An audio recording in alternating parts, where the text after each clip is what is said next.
Some stories are so disturbing that they challenge our understanding of history. A secret medical experiment where hundreds of men were deliberately left untreated for a deadly disease by their own government? It sounds like a twisted conspiracy theory. But what if I told you it actually happened? This is not speculation. It is not paranoia. It is a documented reality, buried in government records and exposed decades too late. Welcome to the Unknown Archive. Today, we uncover the horrifying truth of the Tuskegee Syphilis Experiment. The Great Depression had left much of the United States in economic ruin.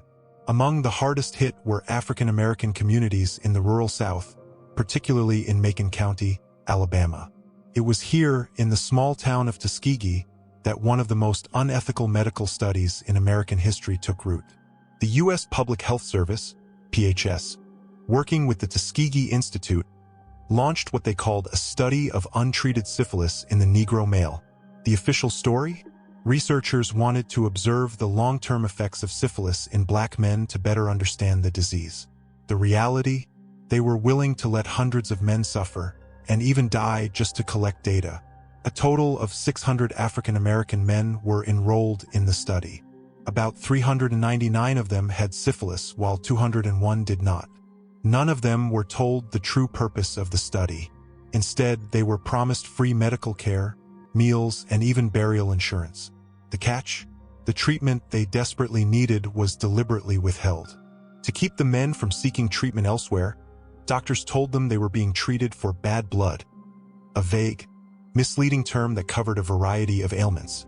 In reality, they were receiving little more than placebos, ineffective medications, and medical examinations that served no purpose other than to document the progression of their disease. When penicillin became widely available in the 1940s, a known and effective cure for syphilis, the PHS actively prevented participants from receiving it. The goal of the study was never to help these men. It was to watch them deteriorate, to see what happened when syphilis was left completely unchecked. And the suffering was immense. The disease attacked their organs, their nervous systems, and their minds. Many went blind. Others developed heart conditions. Some lost their sanity. And in the end, dozens, if not more, died from a disease that was entirely curable. For decades, the study continued in secret, despite major ethical advancements in medicine. The Nuremberg Code, established after World War II, set international standards for ethical human experimentation. The Tuskegee study violated nearly every one of them. Yet it continued. Even as civil rights movements gained momentum in the 1960s, the study remained hidden from public view. The U.S. government, alongside the Tuskegee Institute, actively worked to keep it that way. Documents were classified. Reports were buried. Those who knew the truth stayed silent or were ignored. It wasn't until 1972, 40 years after the study began, that the horrifying truth was finally exposed. Peter Buxton, a whistleblower working for the U.S. Public Health Service, leaked the story to the Associated Press. The public reaction was immediate and furious.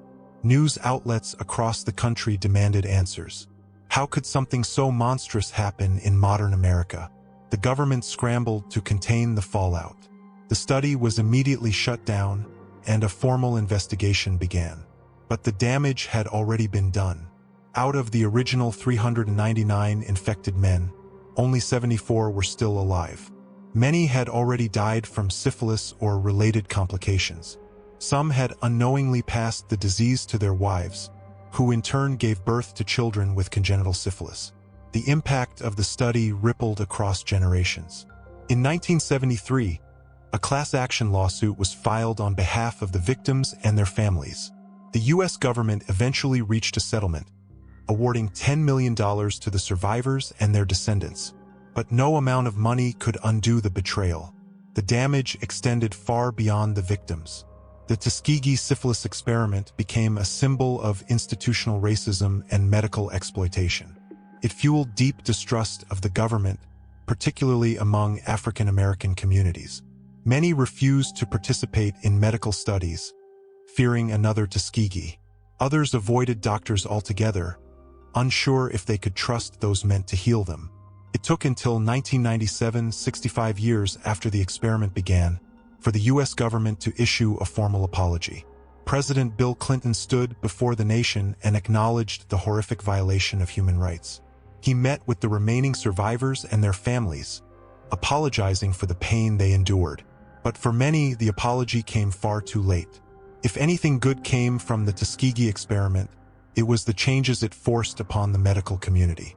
The outrage led to the establishment of new ethical guidelines, including the National Research Act of 1974, which required stricter protections for human subjects in medical research. Institutional review boards, IRBs, became mandatory, ensuring that no study could be conducted without oversight and informed consent. Yet, the scars of Tuskegee remain. To this day, the experiment is cited as a reason for vaccine hesitancy, medical distrust, and ongoing racial disparities in healthcare. The past cannot be erased, but the lessons learned from Tuskegee must never be forgotten. The revelation of the Tuskegee Syphilis Experiment also prompted further scrutiny into other unethical human experiments carried out by the U.S. government. Declassified records have since revealed a disturbing pattern of medical exploitation, from radiation tests on unwitting citizens to the CIA's MKUltra mind control experiments. The common thread? A disregard for human rights in the name of scientific progress. Moreover, the experiment's exposure influenced global medical ethics, reinforcing the necessity for international oversight in human research.